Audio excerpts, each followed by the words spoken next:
ఆ రాముడి పేరును కూడా అడ్డం పెట్టుకుని ఈ దేశంలో విభజన తేవాలని ప్రయత్నిస్తా ఉన్నారు.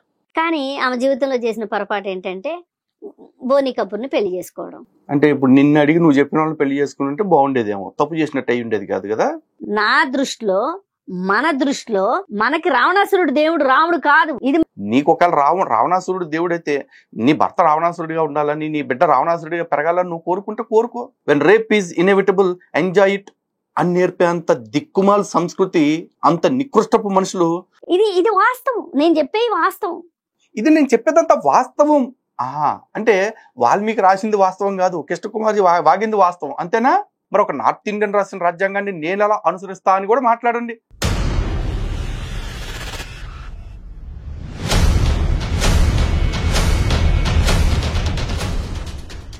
హిందూ బంధువులందరికీ జై శ్రీరామ్. ఈ దేశంలో బాగా పెట్టరేగిపోతున్న అర్బన్ నక్సల్స్ ఇప్పుడు మనం ఏదైతే జై శ్రీరామ్ అంటూ స్టార్ట్ చేశామో ఆ రాముడి పేరును కూడా అడ్డం పెట్టుకుని ఈ దేశంలో విభజన తేవాలని ప్రయత్నిస్తా ఉన్నారు. నవఖండ భూమండలాన్ని ఏకఛత్రాధిపత్యంతో పాలించిన ఇక్ష్వాకుల్ని కూడా వాళ్ళ క్యారెక్టర్ అసాసినేట్ చేస్తూ వాళ్ళని గ్లోరిఫై చేయడానికి ఏదో అబద్ధాలు రాశారంటూ రాముణ్ణి, రామాయణాన్ని కూడా అవమానిస్తూ ఈ దేశంలో మరోసారి భాష, ప్రాంత, లింగ ఇటువంటి భేదాల ఆధారంగా చిచ్చులు పెట్టాలని చూస్తా ఉన్నారు. నిన్న మొన్న ట్రీ మీడియా ఛానల్లో ఈ కమ్యూనిస్టు కృష్ణకుమారిని ఆ ఛానల్ వాళ్ళు ఇంటర్వ్యూ చేయడం జరిగింది. నిజానికి ఆ ఇంటర్వ్యూలో వాళ్ళు రామాయణానికి సంబంధించిన ఏ ప్రశ్న అడగల, కానీ బాలీవుడ్ లో రాబోతున్న రామాయణం మూవీ మీద వస్తున్న కొన్ని ట్రోల్స్ గురించి ఆమెను ప్రశ్నించారు. ఒక్కసారి ఆ ప్రశ్న ఏంటి, ఆ ప్రశ్నకి ఈవిడ ఎటు తిప్పి ఎక్కడికి తిప్పి హైదరాబాద్ తీసుకొచ్చిందో చూడండి. బాలీవుడ్ లో సాయి పల్లవిని విపరీతంగా ట్రోల్ చేస్తున్నారు. అసలు ఇంత ట్రోలింగ్ కి గురవటానికి కారణం ఏంటంటారు? చూసారు కదా, ప్రశ్న చాలా సింపుల్ గా అడిగారు లక్ష్మీ ప్రసన్న గారు. అయితే కృష్ణకుమారి దానికి ఏం చెప్తుందో చూడండి. అసలు మామూలుగా 2 వెర్షన్స్ చెప్తున్నారు దీంట్లో. ఓకే, అసలు బాలీవుడ్కి వెళ్తే నెగ్గనివ్వరు సౌత్ వాళ్ళని, నార్త్ వాళ్ళు. అసలు వెళ్ళి అక్కడ నవ్వులు పాలవ్వడము, అక్కడ ఏ పెళ్ళైన పెళ్లి చేసుకోవడము, లేదు అనుకుంటే ట్రోలింగ్ గురవడము, తొక్కేయడము, ఇవన్నీ ఎందుకు వచ్చిన బాధ? మనం సౌత్ వాళ్ళం, సౌత్ లో మనకు బాగానే సినిమాలు వస్తున్నాయి కదా, మనం హ్యాపీగా ఉండొచ్చు కదా అని మాట్లాడతారు. దీనికి కొన్ని ఎగ్జాంపుల్స్ కూడా చెప్తారు. ఇప్పుడు ఇట్లా మాట్లాడేటప్పుడు సౌత్ వాళ్ళని ఆదరించిన వాటి గురించి మాట్లాడరు మళ్ళీ. కాకపోతే ఆమె చిన్నప్పటి నుంచి అక్కడే ఉంది కాబట్టి ఆమెను సౌత్ గా ఎవరు అనుకోరు, మహారాష్ట్రియన్ గానే ఆమెని చూస్తారు, తమిళియన్ గా చూడరు. కానీ ఆవిడ తమిళియన్. అలాగే ఇంకెవరో ఉన్నారండి ఇట్లా, ఒక రకంగా బాలీవుడ్ ని ఏలింది మహారాణి. కానీ ఆమె జీవితంలో చేసిన పొరపాటు ఏంటంటే బోని కపూర్ని పెళ్లి చేసుకోవడం. అంటే ఇప్పుడు నిన్ను అడిగి నువ్వు చెప్పిన వాళ్ళని పెళ్లి చేసుకుని ఉంటే బాగుండేదేమో, తప్పు చేసినట్టు అయి ఉండేది కాదు కదా. కానీ చెప్పు చెప్పు చెప్పు కృష్ణకుమారి, వింటున్నావు, వినేవాళ్ళు ఉన్నారు, నువ్వు చెప్తున్నావు, నీ ఇంటర్వ్యూ తీసుకోవడానికి ఛానల్స్ ఉన్నాయి. కానీ అపనిందలు పాలవటం ఎట్లా అంటే, అసలు శ్రీదేవికి అలాంటి జీవితం ఏంటి అని ప్రశ్నించేంతగా శ్రీదేవి జీవితం అలా అయ్యింది. అది అయిపోయిన తర్వాత జయసుధ వెళ్ళింది, కానీ అక్కడ సరైన స్థానం దొరకలేదు, వచ్చేసింది. అలాగే జయప్రద కొంతకాలం అక్కడ ఏలింది, సినిమాలే కాకోకుండా రాజకీయాల్లో కూడా వెళ్ళింది.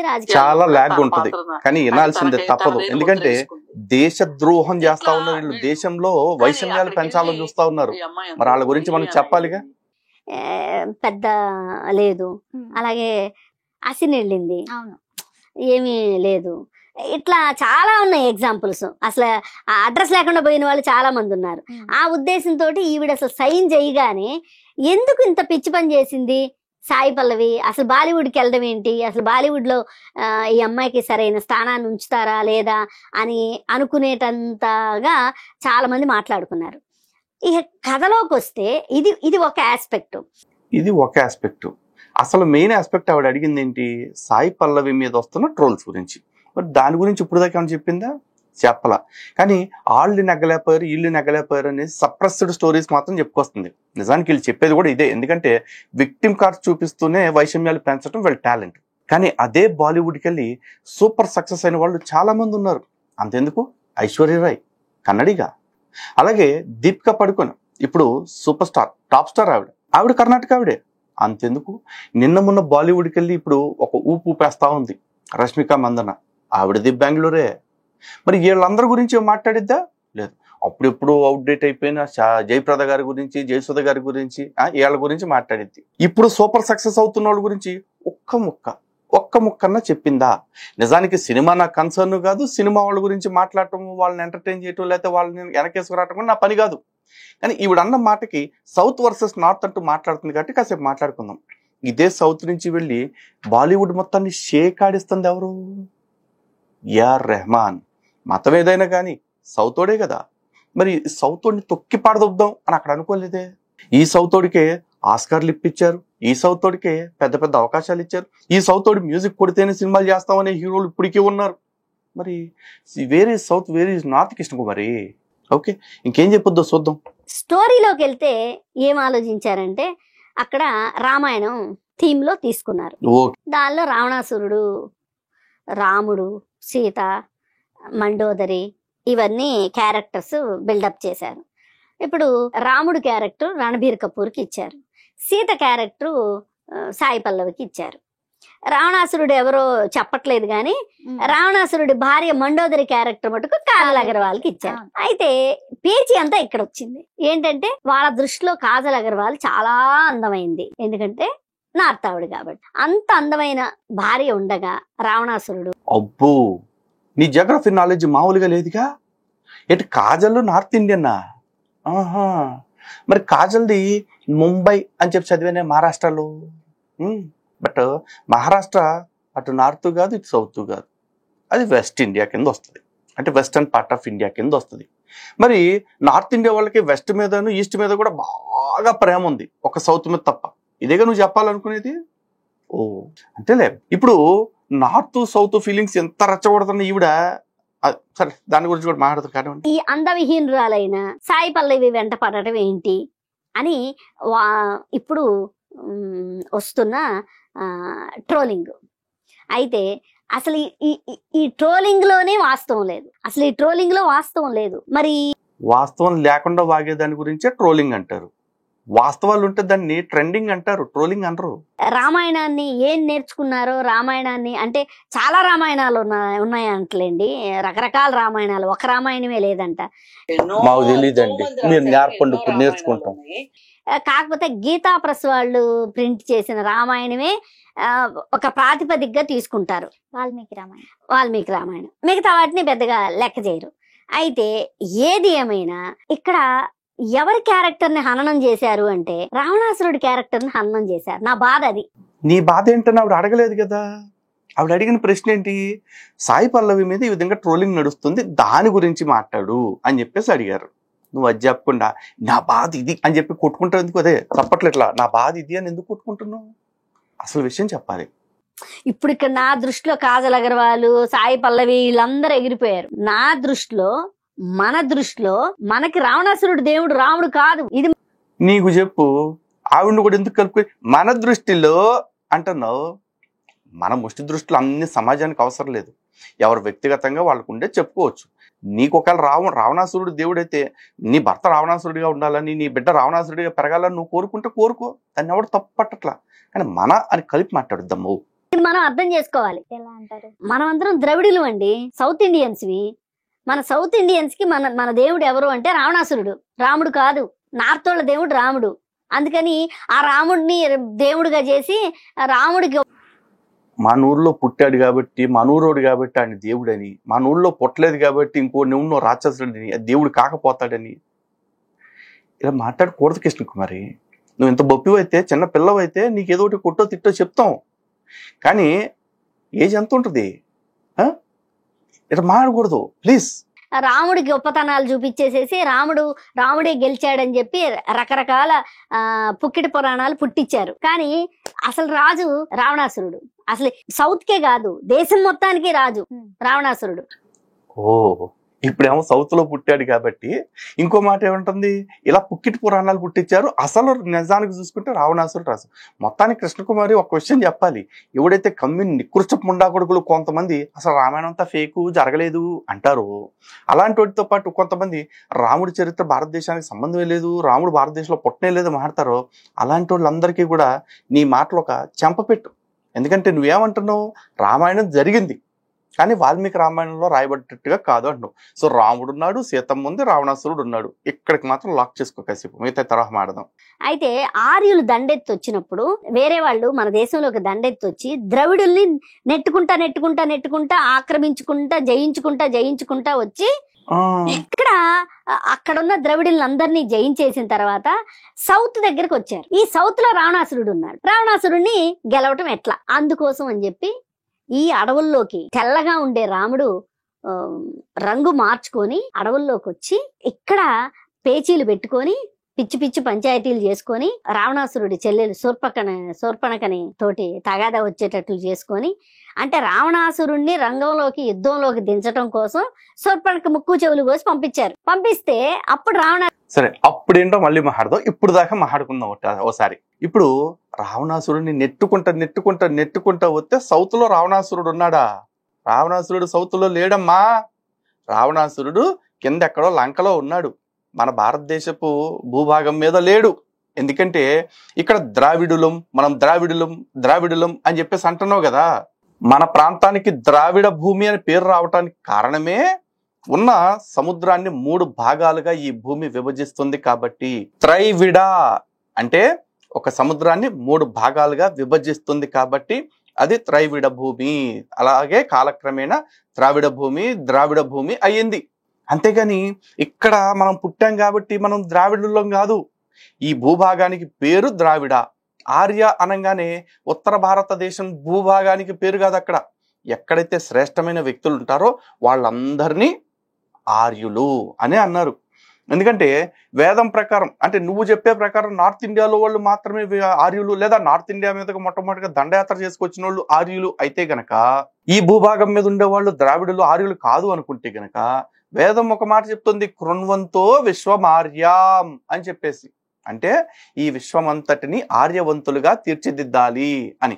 అంటే వీళ్ళందరినీ మతం మార్చేయాలని కాదు, వీళ్ళందరినీ కూడా విశ్వమంతా కూడా మంచి ఆలోచనలు కలిగిన వ్యక్తులుగా వాళ్ళని తీర్చిదిద్దాలి అనేది. సో ఆర్య శబ్దం అనేది గౌరవవాచకం తప్ప జాత్యవాచకం కాదు. అలాగే ద్రావిడ అనేది జాత్యవాచకం కాదు, ప్రాంతవాచకము. ఈ ద్రావిడ భూభాగంలో ఉండే వాళ్ళు ఎవరైనా, వాడు బాంబే నుంచి వచ్చినా కాశ్మీర్ నుంచి వచ్చినా కూడా ఇక్కడ స్థిరపడి ఇక్కడ ఉంటుంటే వాడు కూడా ద్రావిడ భూమి మీద ఉంటున్నవాడే. అర్థమైందా? అలాగే నువ్వు అంటున్న విభజనవాదమే నిజమై ఉంటే గనక శంకరాచార్యుల వారు ఇక్కడి నుంచి అటు ఉత్తర భారతదేశానికి అనగా కాశ్మీర్ దేశానికి వెళ్ళినప్పుడు ఎలా పరిచయం చేసుకున్నారంటే అహం ద్రావిడ శిశువు అని చెప్పారు. అంటే నేను ద్రావిడ ప్రాంతం నుంచి వచ్చిన వాడను అని చెప్పుకున్నారు. అప్పుడు నువ్వు ద్రావిడుడివా, నువ్వు కర్రోడివా, నేను చంపేస్తా అని కాశ్మీర్ వాళ్ళు అనలేదమ్మా. కూర్చోబెట్టి చక్కగా సర్వజ్ఞ పీఠాన్ని అధిరోహింపజేశారు. అర్థమైందా? ఇది మనకు తెలియదు. మనకు తెలిసినా మనకు చెప్పాల్సిన అవసరం లేదు. ఎందుకంటే మనకి నికృష్టులు అంటే కమ్యూనికృష్టులు టిక్కు పెట్టించిన పీడిఎఫ్లు మాట్లాడేస్తే చాలు, అంతే కదా. ఇలాంటి పీడిఎఫ్లు చాలానే చెప్పింది ఈవిడ. చూడండి, రావణాసురుడు వచ్చి సీతను ఎత్తుకెళ్ళాడు, అంతేగాని సీత పైన వ్యామోహంతో కాదు. ఈ మాటలు సాక్షాత్తు రామాయణం పూర్తిగా వాల్మీకి రామాయణం చదివిన వాళ్ళకి, గీతా ప్రెస్ వాల్మీకి రామాయణం చదివిన వాళ్ళకి క్లియర్ గా తెలుస్తుంది. నేను చదివానమ్మా, నాకు తెలియలేదు, నాకు ఎక్కడ కనపడలేదు. పోనీ ఇదే మాట మీద నీకు చిత్తశుద్ధి ఉంటే, నువ్వు నమ్ముతున్న ఆ నికృష్టపు సిద్ధాంతం నిజమైతే, అంటే కమ్యూనికృష్టపు సిద్ధాంతం నిజమే అయితే, నువ్వు చదువుతున్న ఆ గీతా ప్రెస్ రామాయణం నీ దగ్గర ఉంటే ఓసారి ఇదే ట్రీ మీడియా లేదా డివోషనల్ ట్రీ వేదికగా ఒక చర్చా కార్యక్రమం చేసుకుందాం. నువ్వు అటుపక్షంగా ఉండు, నేను ఇటుపక్షంగా ఉంటా, మధ్యలో మోడరేటర్ గా ట్రీ మీడియాకి సంబంధించిన వారు ఎవరైనా ఉంటారు. ఇదే అంశం మీద చర్చ చేసుకుని, ఇదిగో నిజంగానే రావణాసురుడు సీత మీద వ్యామోహంతో కాదు, కేవలం చెల్లెలికి న్యాయం చేయాలనే సదుద్దేశంతో సీతమ్మని తీసుకెళ్లిపోయాడు అని నిరూపించగలిగితే చాలు. ఓకేనా? ఏమనంటే, నేను అక్కడికి వెళ్ళిన తర్వాత అశోక్ వనంలో నేను కూర్చునుంటే కనీసం నా గోరుని కూడా చూడలేదు రావణాసురుడు. చెలికత్తెలు తోటి ఆమెకి చాలా స్నేహం అయింది. తర్వాత ఆవిడని ఎవరైతే ఆవిడికి సపర్యలు చేయటానికి మనుషుల్ని పెట్టాడో రావణాసురుడు, వాళ్ళందరితోటి ఆవిడికి చాలా స్నేహంగా ఉంది. సరే, ఏది ఏమైనా ఇక్కడ ఎంత కంఫర్టబుల్ గా ఉన్నా ఇంటికి వెళ్ళాలనే ఉద్దేశం అయితే ఉంటది కదా సీతకి. ఆ ఉద్దేశం ప్రకారం రాముడు వచ్చి తీసుకెళ్ళినప్పుడు, హనుమంతుడికి వచ్చి ఉంగరం చూపించినప్పుడు కూడా ఆ హనుమంతుడికి ఏం చెప్తుంది, నేను ఇక్కడ చాలా కంఫర్టబుల్ గా ఉన్నాను, నా విచారం ఏంటంటే వాళ్ళు ఇక్కడ నన్ను ఏదో చేసేస్తున్నారని కాదు, నేను ఇలా బంధించబడ్డాను, ఇక్కడ ఉన్నాను, ఆయన ఎంత బంధించినా నేను ఇక్కడ స్వేచ్ఛగానే ఉన్నాను. ఈ మొత్తం నువ్వు చెప్పిన ఎపిసోడ్ అంతా గీతా ప్రెస్ రామాయణంలో నుంచి ఒక్క ముక్క ఎక్కడన్నా నిరూపించగలవా కృష్ణకుమారి? ఒక్క ముక్క. సిగ్గు శరం లేకుండా ఏది పడితే అది వాగేస్తూ రామాయణాన్ని భారతం గురించి లేనిపోని లేకి వాగుడంతా వాగుతున్న పనికి మాలిన బెబార్స్ బ్యాచ్ చాలా మంది తయారైపోయారు. అలాంటి బ్యాచ్లో నువ్వు జారమాకమ్మా. ఎందుకు? నీ పాటికి నువ్వేదో సోషల్ యాక్టివిస్టో, సైన్స్ యాక్టివిస్టో, మ్యాథమెటిక్స్ యాక్టివిస్టో అని చెప్పుకుంటున్నావు. ఆ పని చేసుకో. ఇంగ్లీష్ యాక్టివిస్ట్ లాగా మారమాక. కానీ నేను రాముడిని వదిలి ఉండలేకపోతున్నాను, అది నా బాధ అని చెప్పి, నా ప్రాణానికి ప్రాణమైన రాముడిని వదిలి ఉండలేకపోతున్నాను అని చెప్పి సీత చెప్తుంది. సరే, ఆమె చాలా బాధపడుతుంది. మనం ఏమైనా సరే యుద్ధం చేసి మనం సీతను తెచ్చుకోవాల్సిందే అని చెప్పి హనుమంతుడు రాముడికి చెప్పటము. సరే, అప్పుడు వీళ్ళు ఒక రకమైన దొంగ వంతెన వేసి, దొంగ వంతెన నేను ఎందుకు అంటున్నానంటే, రావణాసురుడు ఎట్లొచ్చాడు వంతెన లేకపోతే? అప్పుడు రాముడు వంతెన కట్టినట్టు రాశారు కదా దాంట్లో. అంటే మనకు చెప్తుంటారు ఇవన్నీ. అసలు రామాయణం వదిలేసేసి దాని పిట్టకథల్లాగా చెప్తూ ఉంటారు. మనం కొంచెం కామన్ సెన్స్ తో ఆలోచిస్తే, తర్కంగా ఆలోచిస్తే అర్థమయ్యేది ఏంటంటే, మరి రావణాసురుడు ఎట్లొచ్చాడు నదిలో నుంచి? వానర సైన్యంతో వంతెన కట్టాడు రాముడు అంటారు కదా. మరి అదే నీళ్ళని దాటి రావణాసురుడు ఎట్లొచ్చాడు అంటే, దొంగొంతున రావణాసురుడు ఎట్టొచ్చాడు అనేది అదే రామాయణంలో రాశారుగా. రావణాసురుడు ఈత కొట్టుకుంటా వచ్చాడా? కాదు. అడు పుష్పక విమానం మీద వచ్చాడు. అలాగే సీతమ్మని ఎత్తుకుని వెళ్ళిపోయేటప్పుడు గాడిదలు కట్టబడిన రథం ఏదైతే ఉందో ఆ రథం పలంగా సీతమ్మ తల్లిని తీసుకెళ్ళాడు. గాలిలోనే అది కూడా. ఎందుకంటే ఆడు రాక్షసుడు. ఆడికి కమ్యూనిస్టులకు ఉన్నట్టే టక్కు టమార గజకర్ణ గోకర్ణ మాయ యుద్ధ అన్ని వచ్చు జనాల్ని మాయ దోపటంలో. ఆడట్ట మాయ చేసి తీసుకుపోయాడు. కానీ రాముడు మనిషి కాబట్టి మానవ ప్రయత్నంతో ఏదన్నా సాధించాలి అనుకుంటే ఏదైనా చేయగలడు. మనిషి తలుచుకుంటే సముద్రం మీద వారధి కూడా కట్టగలడు అని నిరూపించడం కోసం రాముడు అది చేసి చూపించాడు. నిజానికి రాముడికి సీతను తెచ్చుకోవటమే లక్ష్యం అయి ఉంటే ఏదో ఒక రూపాయన తెచ్చేసుకునేవాడు. అంతెందుకు, సుగ్రీవుడిని కాకుండా వాళ్ళని పట్టుకుని దెబ్బకి వాళ్ళతో రికమెండేషన్ చేయించుకుని తెచ్చుకునేవాడు. తప్పు అయిపోయింది లారా బాబు, రావణ వదిలే మనవడే అని చెప్పేసి వాళ్ళతో చెప్పించుకునేవాడు. కానీ రాముడు చివరికంటా ధర్మం తప్పకుండా వాళ్ళు ఏదైతే నీచ పని చేశాడో అలాంటి నీచుడు నా సపోర్ట్ నాకెందుకు అని విడిచిపెట్టేసి సుగ్రీవుడికి సహాయం చేసి ప్రతి సహాయం పొంది వానర సేనతోటి వారధిని నిర్మింపజేశాడు. నిజానికి ఈ రోజున సముద్రం మీద కడుతున్న వారధులన్నిటికీ కూడా అది స్ఫూర్తి. అసలు సముద్రాన్ని అదుపు చేయగలమా, సముద్రం మీద ఒక చిన్న రాయిని స్థిరంగా ఉంచగలమా అనుకుంటున్న వాళ్ళకి ఇది ఉంచగలము. మనిషి తలుచుకుంటే, సాంకేతికత తలుచుకుంటే, కాస్త జ్ఞానాన్ని విచక్షణని ఉపయోగిస్తే ఏదైనా చేయొచ్చు అనే దానికి రామాయణం ఒక ఉదాహరణ. అంతేగాని అది దొంగొంతునో లాంగొంతునో కాదు. ఓకే. పైగా సీత మీద వ్యామోహంతో తెచ్చుకోలేదు, చెల్లెలకి చేసిన అన్యాయానికి పగ తీర్చుకోవటానికే అని అంటున్నావు. అమ్మా, ఓసారి రామాయణాన్ని చదువు, అర్థం కాకపోతే ఇంకోసారి చదువు, లేదంటే అర్థమయ్యేదాకా చదువుతూ ఉండు. ఎప్పటికీ అర్థం కాలేదంటే అయినా పర్లేదు, ఇంకోసారి చదువు. ఓకే. కానీ చదవటం మాత్రం మానమాక. ఎందుకంటే సీతమ్మ తల్లిని రావణాసురుడు వ్యామోహంతోనే తీసుకొచ్చాడు. ముందు ఈ శూర్పణఖ ఉంది కదా, అంటే నీ దృష్టిలో చాలా మంచిది, మరి నీ పిల్లలకు కూడా పాపం శూర్పణఖ అని పేరు పెట్టుకోవాల్సిందే అనవసరంగా. అంటే ఉంటే నాకు తెలియదు పర్సనల్ డీటెయిల్స్, ఒకవేళ ఉంటే శూర్పణఖ మంచిది అంటున్నావు కాబట్టి శూర్పణఖ పేరు పెట్టుకోవాల్సింది. లేకపోతే రావణాసురుడు కుంభకర్ణుడు కూడా మంచోళ్లే కాబట్టి ఒక కొడుకులు ఉంటే ఒకడు రావణాసురుడు ఒకడు కుంభకర్ణుడు అని పేరు పెట్టుకోవాల్సింది. జస్ట్ ఒక బ్రదర్లీ సలహాలే, సీరియస్ గా తీసుకోవాల్సింది లేదు. ఓకేనా. ఆ తర్వాత ఈ శూర్పణఖ రావణాసురుడి దగ్గరికి వెళ్ళి వాళ్ళు అన్నో నా ముఖ్యలు కోసేసినారే అని అడిగితే చెప్ప ఎప్పుడు చూసినా పెంట ఏడుపులేడుతో పెంట మొఖం నడప అన్నాడు. అప్పుడు శూర్పణఖకి బుర్ర వెలిగి, వారు పెచ్చన డాష్ నేను ఎందుకు వచ్చానో నీకు తెలియదురా, నా ముఖ్యవులు కోసారని కాదురా, ఆ రాముడు అనేవాడి దగ్గర ఒక అందమైన భార్య ఉంది, అసలు అంత అందగత్తిని నేను ఇప్పుడు దాకా ఎక్కడా చూడలేదు, నువ్వు తెచ్చుకున్న ఈ కన్యలందరూ అంటే ఈడెంత ఎదవంటే ఈడు సీతమ్మను మాత్రం ఎత్తుకొచ్చాడని మనం మాట్లాడుకుంటాం. సీతమ్మ లాంటి పతివ్రతను ఎత్తుకొచ్చాడు కాబట్టి మనం మాట్లాడుతున్నాం. కానీ అంతకుముందు చాలా మంది ఆడవాళ్ళని ఎత్తుకొచ్చి అంతఃపురంలో వేసుకున్నాడు. ఈ ఘట్టం అంతా కూడా సుందరకాండలో ఆంజనేయ స్వామి వారు వెళ్ళినప్పుడు ఉంటుంది. కాబట్టి అలాంటి అందగత్తె ఉంటే నీ పక్కలో ఉండాలి, నీ దగ్గర ఉండాలి. అంతేగాని రాముడి దగ్గర ఉంటావేంటి? ఆ మంచి వార్త నీకు చెప్తామని వచ్చాను, అబ్బో అసలు సీతాందం అంతా సీతాందం ఇంత అని చెప్పేసి చెప్పింది. ఇది మ్యాటరు. అప్పుడు రావణాసురుడు ఇక ఆపుకోలేక, అయ్య బాబు ఇక ఎంత అందగత్తె నా దగ్గర లేకపోతే ఎట్టా, నా బతుకు అన్యాయం అయిపోను అని చెప్పేసి అప్పుడు సీతమ్మ తల్లిని తీసుకురావటానికి వెళ్ళి రాముడు ఉంటే పేకలేనని తెలుసుకుని, కాదు రాముడే కాదు పక్కన లక్ష్మణుడు ఉన్నా కూడా నేను ఏకముక్క కూడా పేకలేనని తెలుసుకుని మారీచుడి చేత రాముడిని పంపించి రాముడు వెనకాలే లక్ష్మణుడు వెళ్ళేలాగా చేసి ఒంటరిగా ఉన్న ఒక ఆడదాన్ని కిడ్నాప్ చేసి తీసుకొచ్చిన ఒక పోరంబోకు, ఒక పిరికి కుక్క రావణాసురుడు. తెలుసా? మీకు తెలవదు. తమ శ్రాద్ధమునకు మేము చెప్తే వినరు. ఏం చేస్తాం? పైగా రావణాసురుడి క్యారెక్టర్కి మీరు సర్టిఫికెట్లు ఇవ్వటం సరిపోద్దేమోలే. Feathers of saying flock together అని సామెత ఉందిగా. అంటే ఇవి వంతెన కట్టలే. అంటే ఒక హీరోని గ్లోరిఫై చేయడానికి కథలో ఒక హీరో కోసం రాసిన కథ అది, పురాణం అది. హీరో కోసం రాసింది. సరే, ఆయన వచ్చాడు, సీతను తీసుకొని వెళ్ళాడు. వెళ్ళిన తర్వాత అక్కడికి వెళ్ళిన తర్వాత ఎవరో అంటారు, నేనేమన్నా రాముడినా, ఎవడో ఎత్తుపోయిన పెళ్ళాన్ని తీసుకొచ్చుకుంటానికి నువ్వెవరితోనో వెళ్ళిపోయావు కాబట్టి నేను నిన్ను స్వీకరించను, అంటే నేను నిన్ను ఏలుకోను అని ఒక రజక వృత్తిలో ఉన్న అతను అంటే, అప్పుడు రాముడు సీతకి అగ్ని ప్రవేశం చేయిస్తాడు. వారిని, నువ్వు రామాయణం ఎంత బాగా చదివావా? సరే, నువ్వు చెప్తున్నా ఈ దొంగ రామాయణాలు ఏవైతే ఉన్నాయో, విశ్వవృక్షాలు, తొట్క వృక్షాలు, వాటిల్లో అయినా సరే ఈ వర్షం చూపించు. ఒక రజకుడు నిందేశాడు కాబట్టి సీతనే రాముడు అగ్ని ప్రవేశం చేయించాడు అనే మాట. మా సీతమ్మ తల్లికి రాముడు అగ్ని పరీక్ష పెట్టలా, సీతమ్మ తల్లి స్వయంగా అగ్ని ప్రవేశం చేశారు. ఓకే, ఎందుకు చేశారో తెలుసా? ఆవిడికి తెలుసు ఆవిడ పాతివ్రత్యం పట్ల నమ్మకం. రాముడు ఎందుకు మిన్నకున్నాడు తెలుసా? రాముడికి తెలుసు సీత యొక్క ఔన్నత్యం.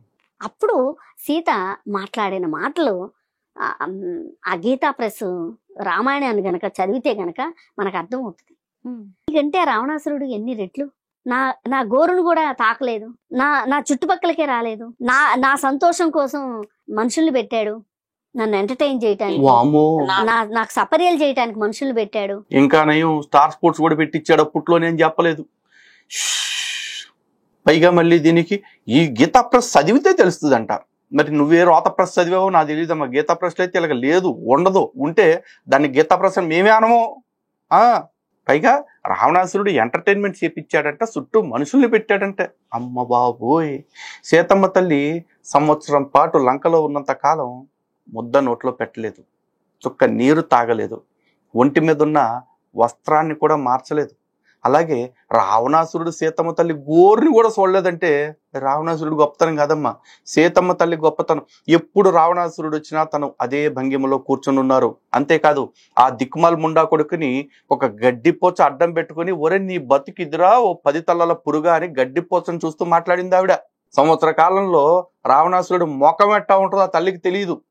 ఎందుకంటే ఆ తల్లి కమ్యూనికృష్టురాలు కాదు. ఎట్టగొట్ట సెట్ అయిపోదాంలే, ఎక్కడో చోట చూసుకుందాంలే, ఏదైతే ఏముందిలే, when rape is inevitable enjoy it అని నేర్పే అంత దిక్కుమాల సంస్కృతి, అంత నికృష్టపు మనుషులు ఆ రోజు తల్లి పక్కన లేరు, తల్లిలో అలాంటి ఆలోచన లేదు. పైగా ఈ శుద్ధపూస రావణాసురుడు గారు బంగారు కొండ అని చెప్పింది ఆ సీతమ్మ తల్లి. ఆ ముండా కొడుకు, నీకు 2 మాసాల గడువు ఇస్తున్నాను, ఈ 2 మాసాల్లో గనక నువ్వు నన్ను వివాహం చేసుకుంటాను ఒప్పుకోకపోతే ఈ రాక్షసులే నిన్ను చంపి కూరొండి నాకు పెడతారు భోజనంలోకి అని చెప్పాడు. మరి వ్యామోహం లేనోడు, గోరు కూడా చూడనోడు ఎందుకు దిక్మల కొత్తలు కూశాడు? ఎందుకో చెప్పనా? ఆడికి బ్రహ్మదేవుడి శాపం ఉంది, ఎవరినైనా సరే బలవంతంగా అనుభవిస్తే తల తటాలను 1000 ఒక్కలైపోద్దని చెప్పేసి దానికి ఉచ్చ పోసుకుని ఆ పిరికి కుక్క సీతమ్మ తల్లికి వార్నింగ్ ఇచ్చాడు. ఆ తర్వాత కూడా 2 మాసాల్లో నువ్వు ఒప్పుకోకపోతే దేక్లో నేను రేప్ చేస్తాను కూడా అనలేపాడు. ఎందుకంటే అడికంత సీన్ లేదు. సీతమ్మ తల్లి అదే సుందరకాండలో ఒక మాట చెప్పింది, నేను తలుచుకుంటే రావణాసురుని ఒక క్షణంలో బుగ్గి చేయగలను, కానీ దానికి నాకు రామానుజ్ఞ లేదు అని చెప్పారు. అది సీతమ్మ తల్లి పవరు, అది సీతమ్మ తల్లి కమిట్మెంట్. రావణాసురుడు ఎంత గొప్పవాడు. నేను అక్కడ ఉన్నప్పుడు నేనేదో అయిపోయాను అని చెప్పి నువ్వు ప్రజలు అనుకుంటున్నారు అని చెప్పి నన్ను పంపించేశావు. మరి నేను లేని అన్ని రోజులు నువ్వెవరితో ఉన్నావని నేను అడిగానా నేను నిన్ను అని ప్రశ్నిస్తుంది సీత. ఇది వాస్తవం, నేను చెప్పేది వాస్తవం. సీతమ్మ అడగదు, కృష్ణకుమార్ అయితే అట్ట అడిగిద్దేమో. సీతమ్మ ఎందుకు అడిగిద్ది? అడిగితాం సీతమ్మ ఎందుకు అయింది? పైగా ఇది నేను చెప్పేదంతా వాస్తవం. అంటే వాల్మీకి రాసింది వాస్తవం కాదు, కృష్ణకుమారి వాగింది వాస్తవం, అంతేనా? మా దేశంలో ఉంటూ మా పురాణాల్ని ఇంతలా అవమానిస్తూ ఉంటే కూడా ఇంకా మా వాళ్ళు చూస్తూ కూర్చుంటున్నాం చూసావా. ఇది మత సామరస్యం, ఇది మత సహనం. కోర్స్ న్యాయంగా అయితే మాది శాతకాని తరం, కానీ మేము ఈ ముసుగేసుకుని బతుకుతున్నాగా చూసావా మా పరమత సహనం అది. కానీ ఇక్కడ చూపించింది ఏంటి, ఈ ఈ ట్రోలింగ్ లో ట్రోల్ అవుతున్న మాట ఏంటి, అంత అందం కాజల్ అగర్వాల్ లాంటి అందమైన భార్యను పెట్టుకొని రావణాసురుడు అందంగా లేని నల్లగా ఉన్న సాయి పల్లవి వెంట ఎందుకు పడ్డాడు? సాయి పల్లవి నల్లగుందా?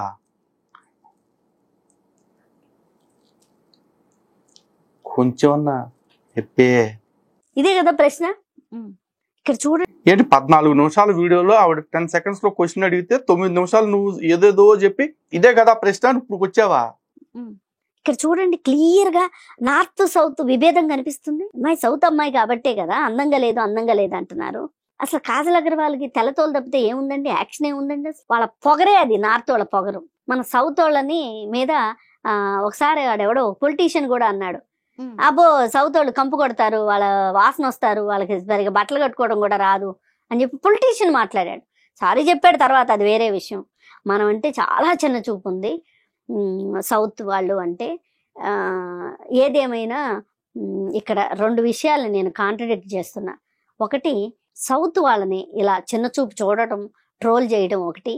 రెండోది, రామాయణాన్ని సరిగా అది పురాణంగా అయినా సరే చదవాలి, భారతం అయినా అంతే. నీ సౌత్ ప్రేమ చచ్చిపోను.